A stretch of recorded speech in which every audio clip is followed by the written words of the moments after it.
The idea that viruses are invading agents that cause disease was created by Louis Pasteur in the 1800s. His theory, known as the germ theory of disease, is the catalyst for all theories existing in the medical profession. Germ theory is responsible for the use of pasteurization, vaccines, and medical treatments. At the same time that Louis Pasteur was developing his germ theory, there was another French scientist by the name of Antoine Béchamp. Béchamp came up with his own theory of disease and documented and proved it in his book, The Third Element of Blood. His theory was radically different. It was called the terrain theory. The terrain theory proposes that all living microorganisms and viruses originate within the body, not from without. He discovered the processes of fermentation, and he observed that bacteria and viruses are pleomorphic, mutating based upon the terrain which they reside. This is the exact opposite of what Louis Pasteur proposed, which states that viruses occur in nature by themselves and create disease. This, as I will explain, is impossible.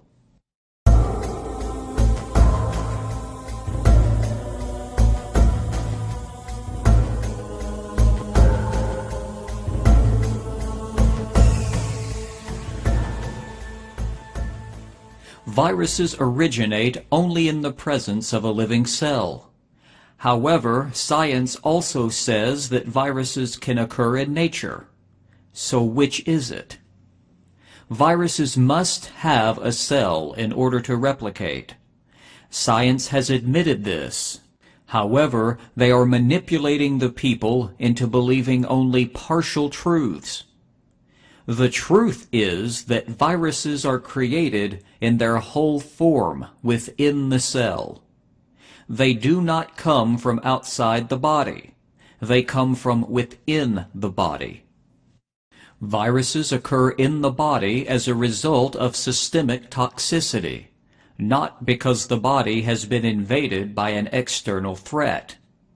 This is the big lie that the medical profession relies upon to justify the use of vaccines and dangerous medications.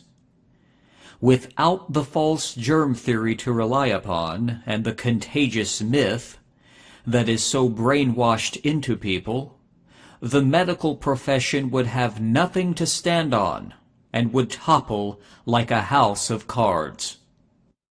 So what are viruses and what are their main purpose in the human body and in the bodies of animals?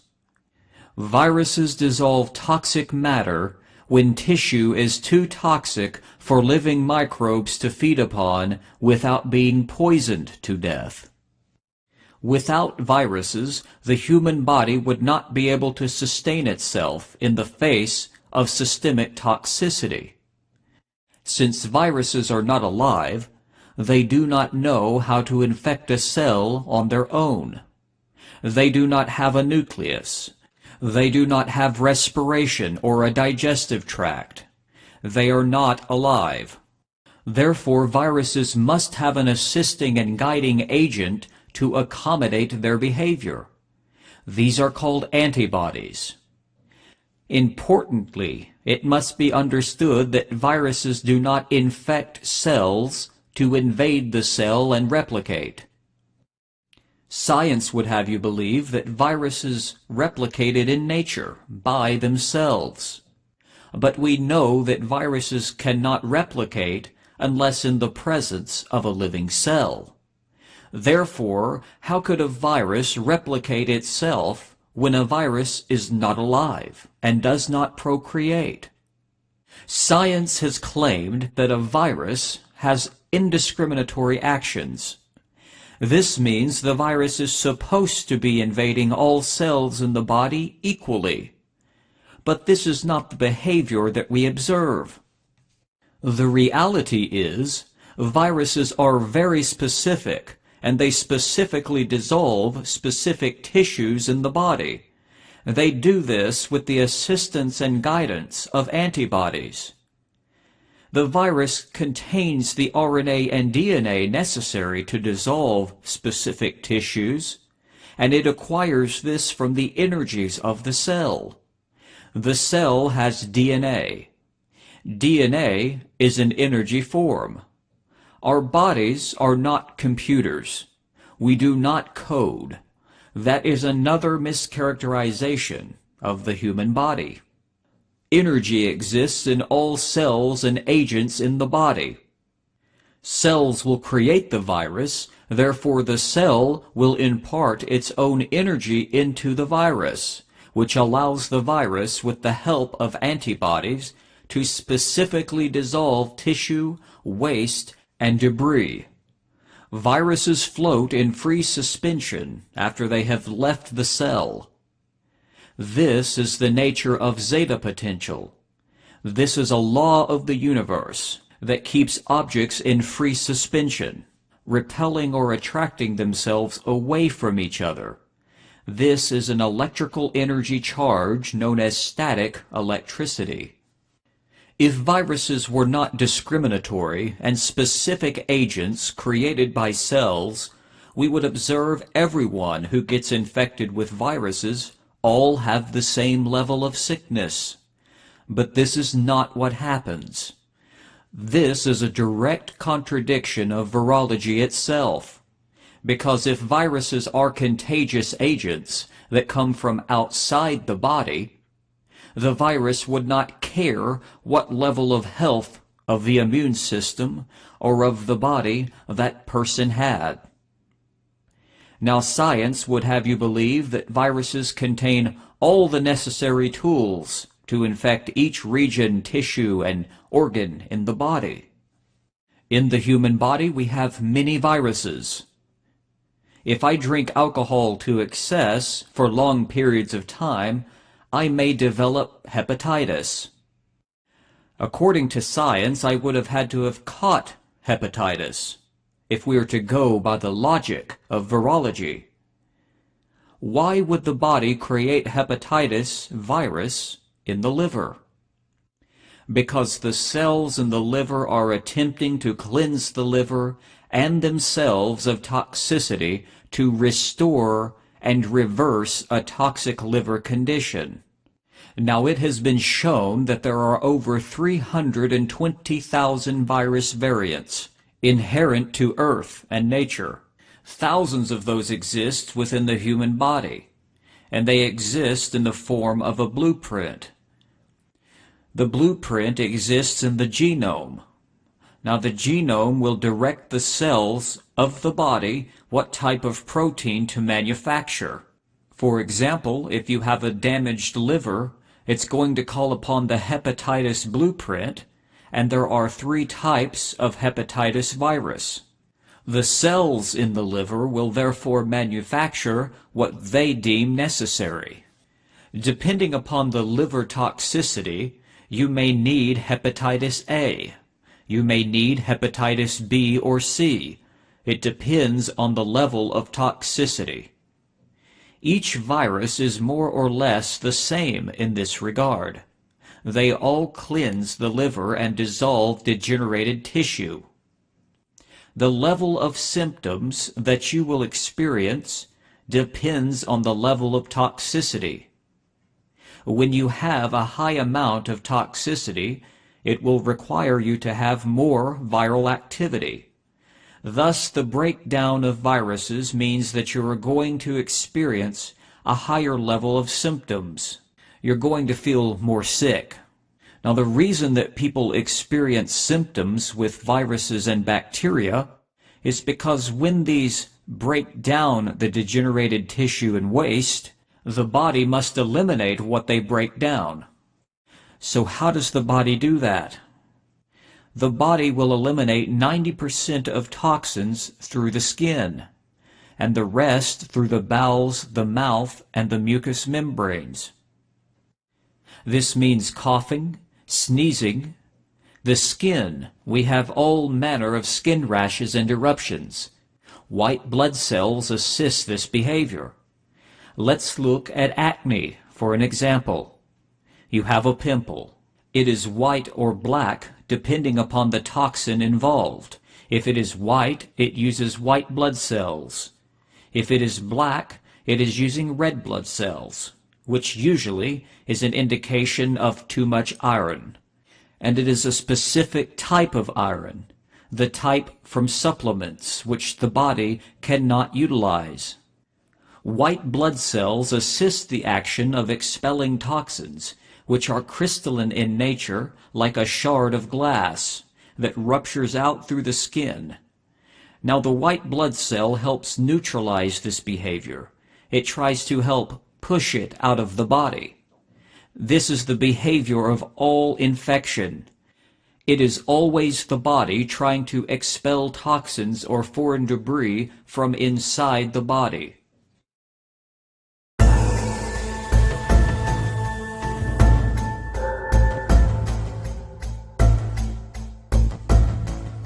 Viral infection is necessary in order so that the body may reverse its toxic condition.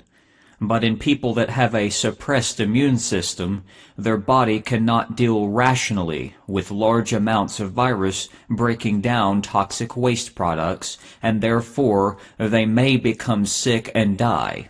But this is rare. More likely, 99% of the people who have viral activity will overcome it. That is the function of the body. The body knows very well what to do. It is smart and has innate abilities. We should nurture and learn to love the body. When someone dies due to viral or bacterial infection, it is almost always because of medical treatment. The medical industry seeks an enemy so that it can justify the use of dangerous medical procedures and treatments. Erecting a wall between you and your body will result in the fear of your body and those around you. That is the primary purpose of the contagious myth. Brainwashing people into believing that they may catch a disease from someone around them allows the medical profession to keep people in fear. When people are in fear, they are easily controlled and manipulated. The people ask for a solution, and they provide it to them, not knowing that they have now enslaved themselves to their very own mind and body. When the mind becomes internally focused on its own problems, the focus is no longer on the surroundings of that person, but is focused internally on his own problems. When the body is unhealthy, this focus will magnify greatly.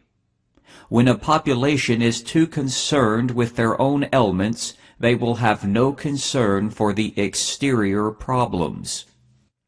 Those in power take the opportunity to exploit this nature of man, slowly taking the rights away from the individual. They know how the human mind works, and they exploit it to their favor.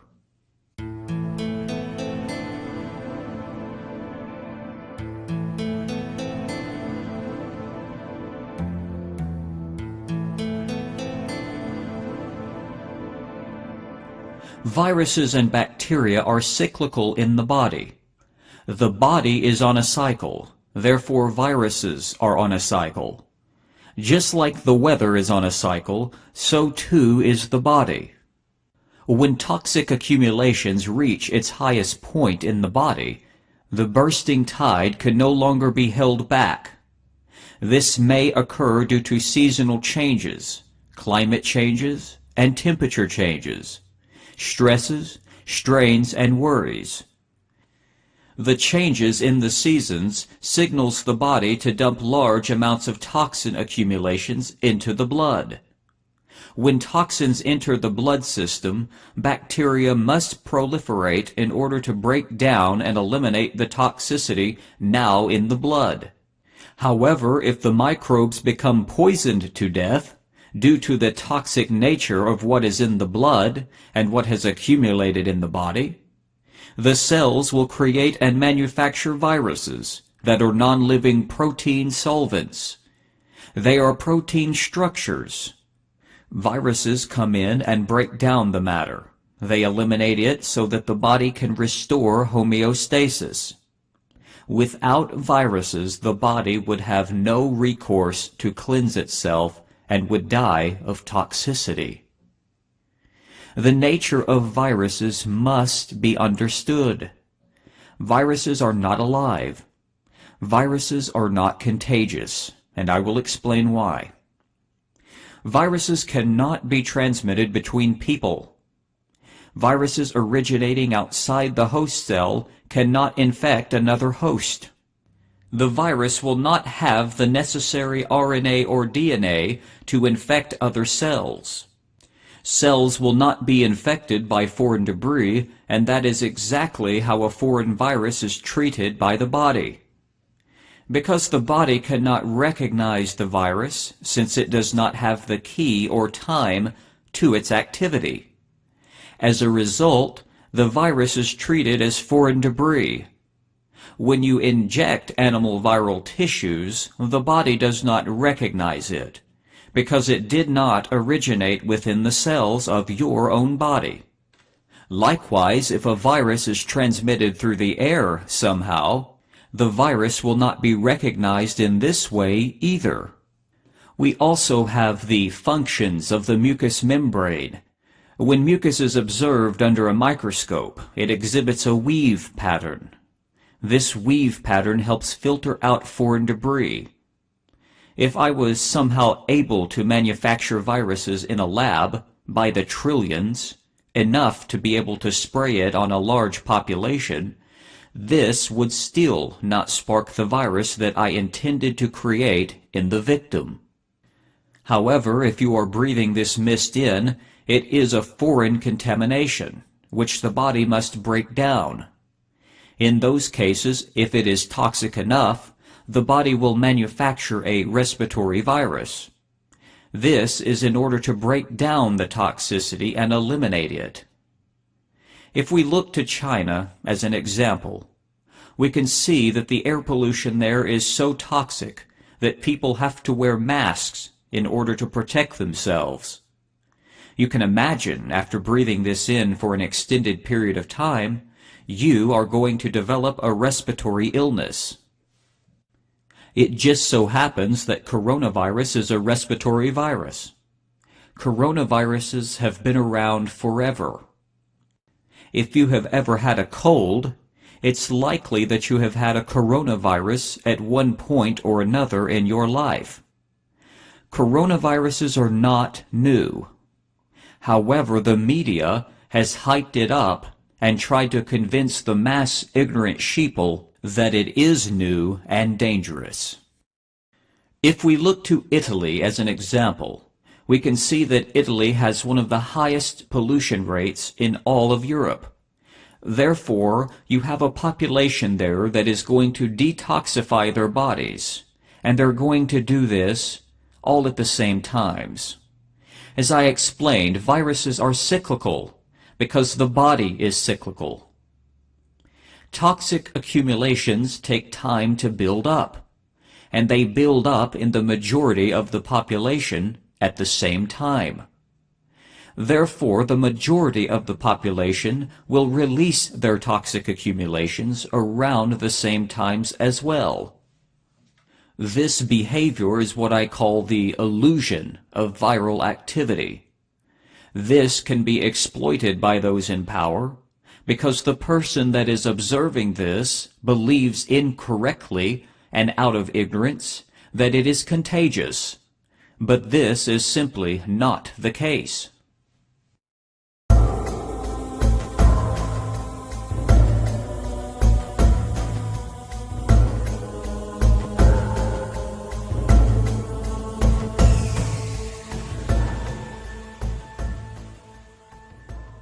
The study of viruses is flawed by nature.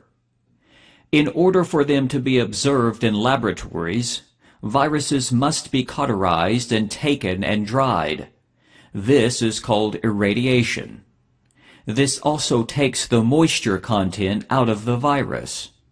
This is an attenuation process that kills the virus. However, as stated, a virus is not alive. Usually, it is animal viral proteins that are used to conduct these observations. Viruses are observed in petri dish environments that are sterilized. Toxic serums are used to keep the cellular activity alive but not healthy. Cells in such an environment do not have at their disposal the full range of microbial cleansing agents as it would appear in the human body. Therefore, scientists will always observe the prominence of viral activity, because cells must use viruses to cleanse themselves in such a toxic environment. They do not have bacteria or parasites which they can call upon to consume and eliminate this toxicity. Therefore, scientists observe that viruses dissolve their own cellular activity, but this is an illusion. In order to observe viruses, viruses must be stained, which causes inaccurate observations of the virus, since the virus is not acting in a natural way as it would in the human body. Science knows this, but continues the fraud and deception anyway. Viruses are so small that they are the size of 0.1 microns. This requires incredibly powerful microscopes to see. Optical microscopes must require the staining process of viruses in order to show up on the microscope. So what does the virus behave like in the human body? The only way we will know that is if we view them in the living tissue. And we have just that, because Royal Rife invented his own microscope that could view living tissue in images up to 30,000 times their size. He was able to view microorganisms in their living state within the tissue. Rife observed that viruses and bacteria only occur due to imbalances within the bodily system. In short, he concluded that viruses and bacteria are pleomorphic, thereby confirming the findings of Antoine Béchamp in the 1800s. Rife states in his findings, quote, "In reality, it is not the bacteria themselves that produce the disease, but we believe it is the chemical constituents of these microorganisms acting upon the unbalanced cell metabolism of the human body that in actuality produces the disease. We also believe if the metabolism of the human body is perfectly balanced or poised, it is susceptible to no disease." Unquote. What anybody will discover when they search the record is that Royal Rife invented a microscope in the early 1930s, which was called the universal microscope, and its unique quality was that it was able to view viruses in their living state, able to view microbes as small as viruses in their living state. Now today, and even then, we had the electron microscope, which can see viruses, but in a snapshot approach. They're dead. They have to irradiate them with electrons, which is the method of operation. It kills them, and therefore you're not seeing the life process. And with optical microscopes, stains are used to bring out features, and the stains themselves are toxic, and once again you've got dead samples that you're viewing. Well, Rife saw this limitation in microbiology and microscopy and decided to address it. So his answer was to invent a microscope which used light to stain the sample, and thereby not killing it. And he was able to, using this method, obtain extreme magnification, extreme resolution, and he was able to view his samples in the living state, so he could see viruses moving around, going through their processes, which you can see with an optical microscope. But it was his ability to see viruses, which in the living state, which was his key innovation. And all of his other inventions, and there were many, all related to this, sort of bounced off the principles that the microscope operated on.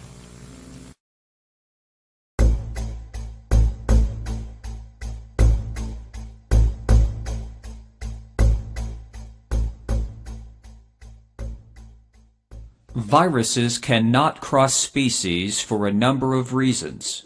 For one, RNA and DNA of the animal is not compatible with human RNA or DNA.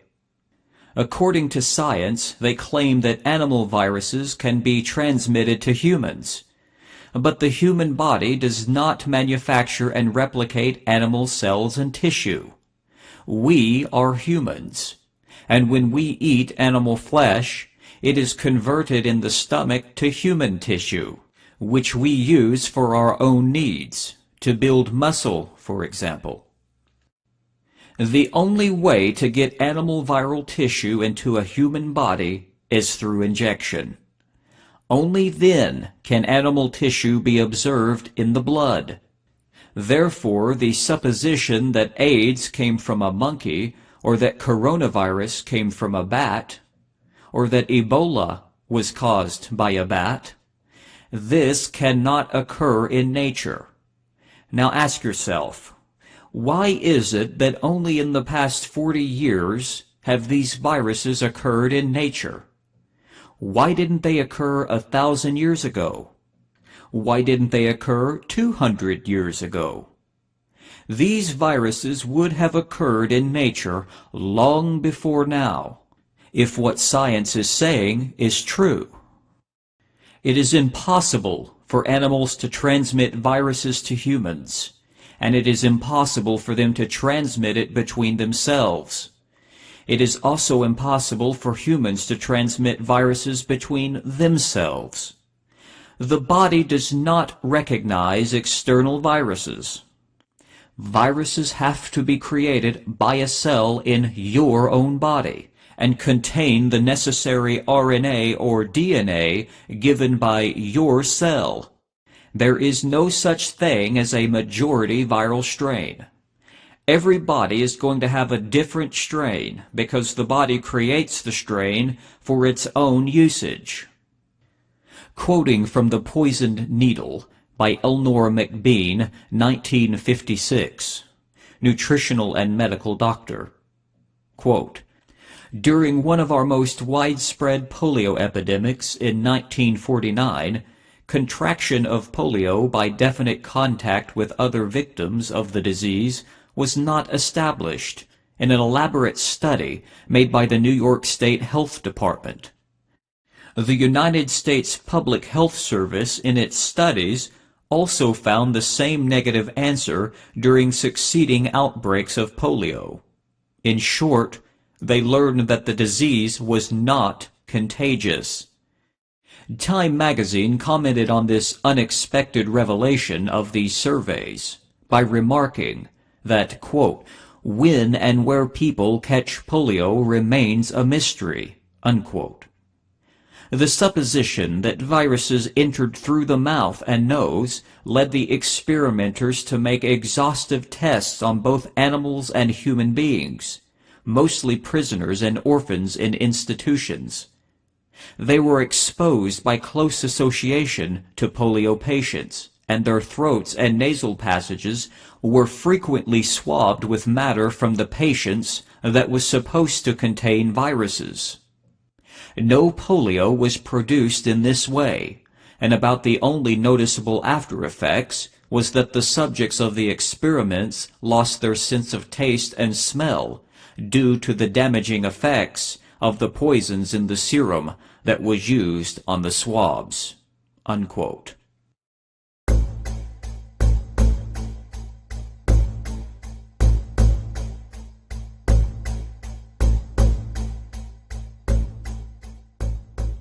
Viruses only function within a human host or in petri dish environments, where they can be kept in flux. Outside of the body, they become dry and lose their moisture. While they exist on surfaces like bacteria exist on surfaces, this, as stated, is not a danger. While sanitizers will, quote, "kill the virus," so too will the mechanisms in the body filtrate out viral particles from the environment. The nose hairs and the nose and mucous membranes and the saliva in the mouth will neutralize viruses upon entry to the body. If they pass these mechanisms and defenses, the body has white blood cells that will neutralize them upon contact. Even if a virus entered the body and bypassed all of its defenses, the virus is still not compatible with the body it enters. The virus must contain the specific RNA or DNA in order to be compatible with the body it enters. Also, blood-to-blood contact is not a vector of transmission of viruses. We bleed outwardly. We do not bleed inwardly. When we bleed out the body. This keeps the blood pure and keeps foreign contamination from entering back up into the body. This is one reason why AIDS and other viruses are not contagious. The only vector of transmission of viruses outside of vaccination is through blood transfusion of an infected patient. But it is not the virus that is causing the problem per se. It is the combination of foreign animal tissues that have been created in a lab, as is the case with AIDS. Such viruses have been spliced together. This can elicit certain behaviors from the innate immune system.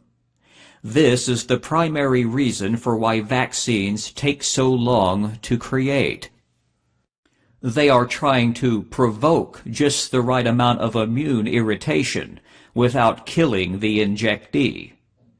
They coax the results they want by splicing animal tissues together and including them with adjuvants and serums and toxic preservatives.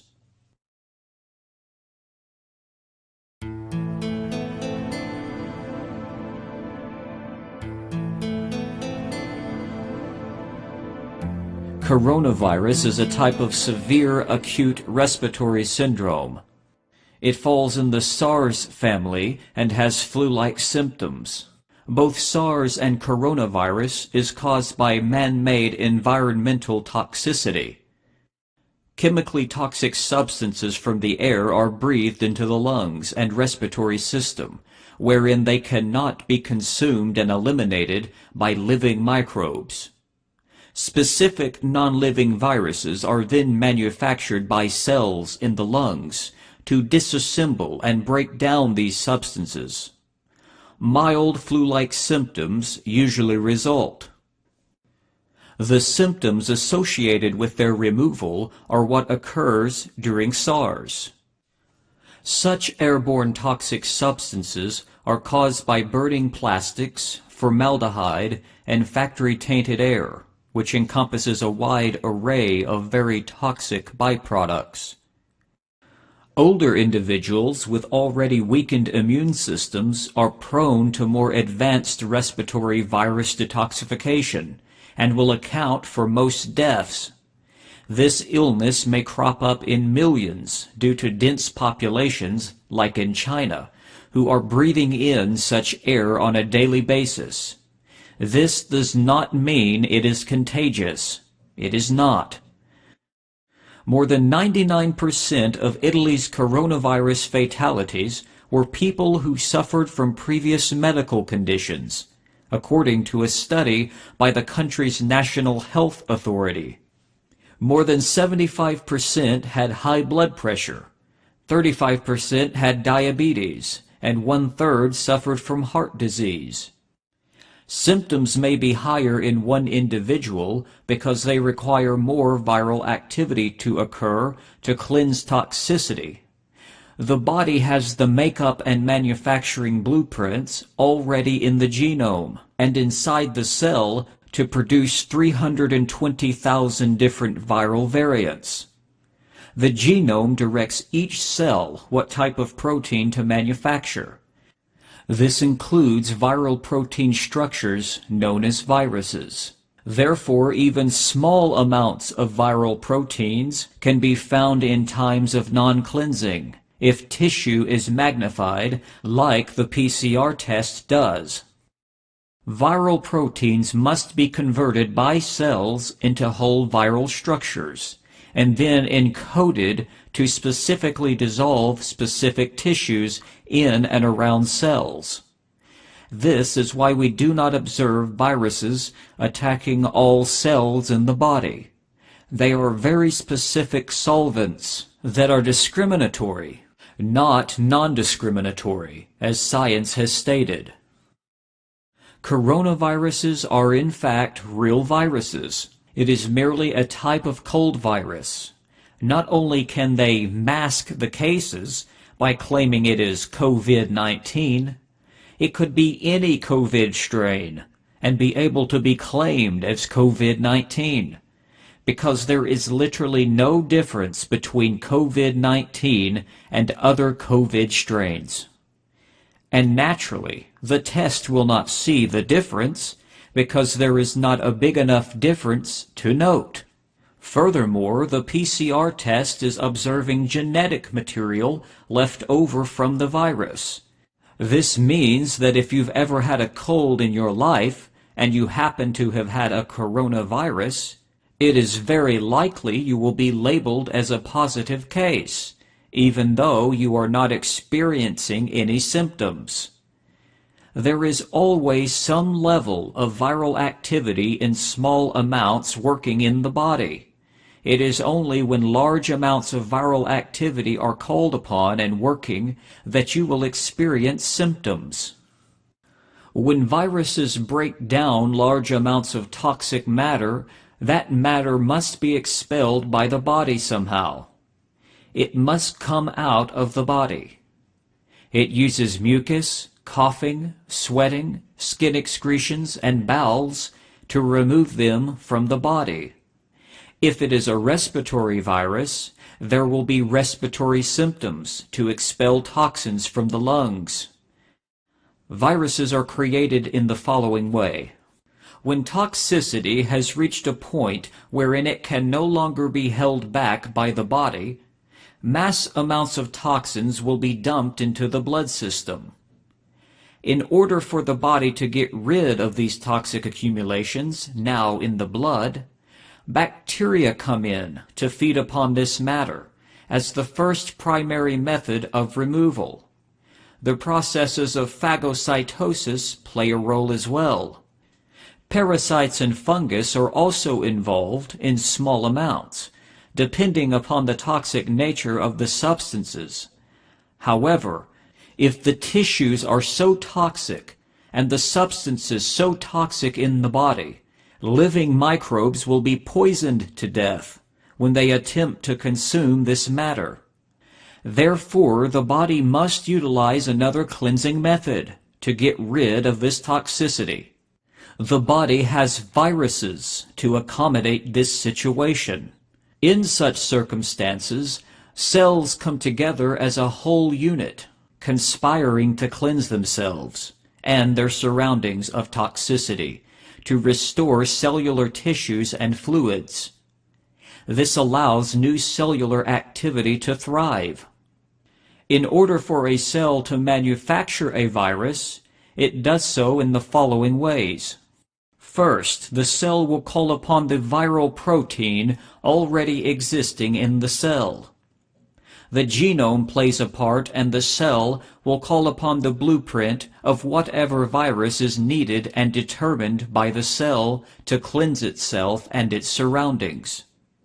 The viral protein is called into the nucleus, wherein the virus is structured into its whole form.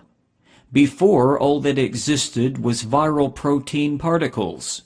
Now, the whole structure of the virus has been manufactured and assembled in the nucleus. It leaves the nucleus where it is housed within the cell. The virus will obtain its RNA or DNA by the cell. Since the cell contains DNA, that means the virus being manufactured by the cell will also impart its DNA to the virus. This process allows the virus, with the help of antibodies, which are a type of white blood cell, to dissolve specific tissues. Replication continues in this way until the cell can no longer hold the viruses in itself. At this point, the virus wall will rupture on one side, allowing the viruses to escape and enter the rest of the body. The cell, while ruptured, is not destroyed in the process. The cell can easily heal this small rupture. This set of viruses will continue for 72 hours. After 72 hours, the cell will manufacture a new set of viruses with different cleansing mechanisms, after the first set has been exhausted by the body. The second set will be a little bit different than the first set, but both sets are the same type of strain. The second set will cleanse what the first set did not.